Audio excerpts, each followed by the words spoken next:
You ask Tiger to solve. This deals with linear equations with one unknown. The final result is x equals 18. Let's solve it step by step.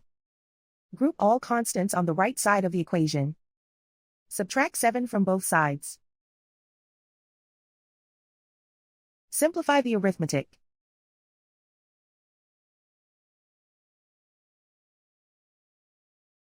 Isolate the x. Multiply both sides by 6. Group like terms. Multiply the coefficients.